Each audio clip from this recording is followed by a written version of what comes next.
بسم الله والصلاة والسلام على رسول الله رب اشرح لي صدري ويسر لي أمري واحلل عقدة من لساني يفقه قولي. Assalamu alaikum wa rahmatullahi wa barakatuh and welcome to today's session. For today's session, inshallah, again, we will be looking at two letters and we'll be looking at the letter waw and the letter ya.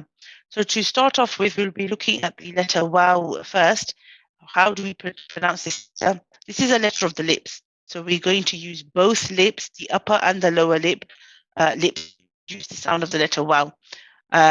What we are trying to achieve here is a circling of the lips. Okay, and you should feel a pressure or a firmness on the lips as you pronounce the letter waw. Okay, so with a fatha, for example, we'll say wa, wa.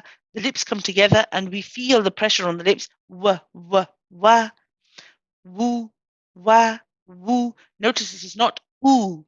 I can circle the lips and say ooh, but this is incorrect. Okay, so you can't say ooh. You have to say woo, woo, woo. You feel the sound and the pressing, the sound of your voice pressing against the lips as you are trying to pronounce the wow.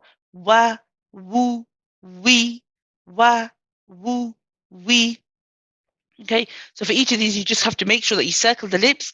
And notice also a very common mistake that sisters often make is using the bottom lip only and making it touch the teeth. Okay, and this creates like a V type of sound. So be careful you're not doing that. Okay, it's not a va, it's a wa, wa. So the lips do not touch the teeth at all.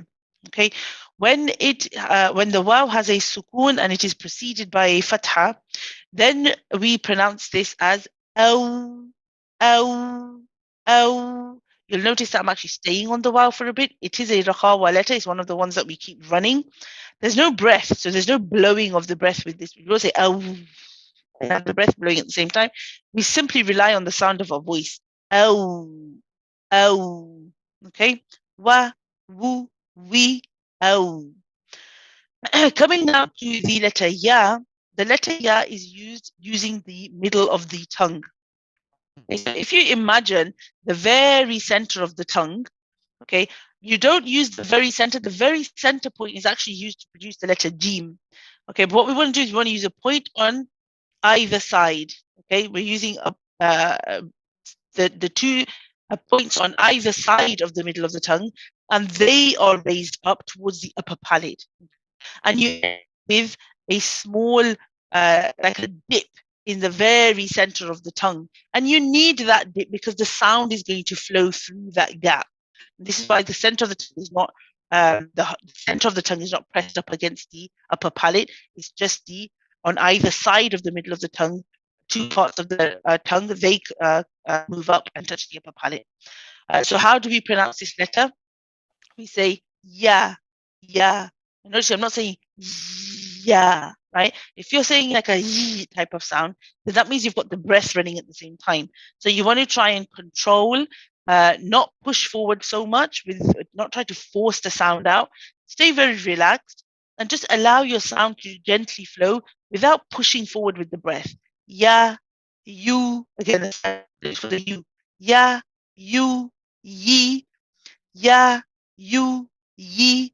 When it has a sukoon with a fatha before it, we pronounce this as a, a, a. Notice again, we're not saying a. This type of sound that you have would be incorrect because it's mixed with the breath. The ya is not a letter which has the breath with it. Both of these letters, in fact, do not have the breath with them. We rely on the sound of our voice when we say these letters. So we pronounce it as a. And again, I am staying and prolonging the ya, which means the ya and the waw, both of these are rakhawa letters. O, a. Okay. If we go into some examples, we have the word here where we have the waw with a shadda. Okay, so we are going to pronounce the joining waw and then a waw with a fatha. Al-awwalina, al-awwalina, aw. I hold the aw, I let the sound run for the rakhawa. I then pronounce the fatha and say wa. And notice that when the way that I pronounce the wa, the way that my lips come back when I pronounce the wa, I say wa.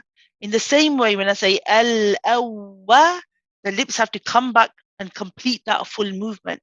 Often, what we do is we tend to not make an incomplete movement. We don't bring our lips all the way back, and that produces a sound which is a bit like al-awwa, walina, for example, al-awwa. So we don't want to do that. We want to say al-awwa, al-awwalina. Then we have the word Dawudu. Now again, here we have the wow with a dhamma. So here we say Dawu, woo. Again, we don't want to be saying Da'u, which is very easy to do because you're still circling the lips, but actually you're not pronouncing the letter using the lips. So feel yourself using the lips. Feel the sound of your voice pushing against the lips when you say woo, Dawudu, Dawudu. Okay. And finally, we have another example where we have a ya with a fatha. We have a wow with a fatha. And we also have a ya mushaddad, so a joining ya with a dhamma. So how do we say this? Liya, liyabeluwa. Again, lu, because when you say lu, your lips are already rounded. But again, feel the pressure when you say the wow. Luwa, luwa, liyabeluwakum ayyukum. Notice when I say ayyukum, first I let the sound of the ya run because it is a rakhawa letter. Ayyukum, liyabeluwakum ayyukum. اوكي جزاكم الله خيرا سبحانك اللهم وبحمدك اشهد ان لا اله الا انت نستغفرك ونتوب اليك السلام عليكم ورحمه الله وبركاته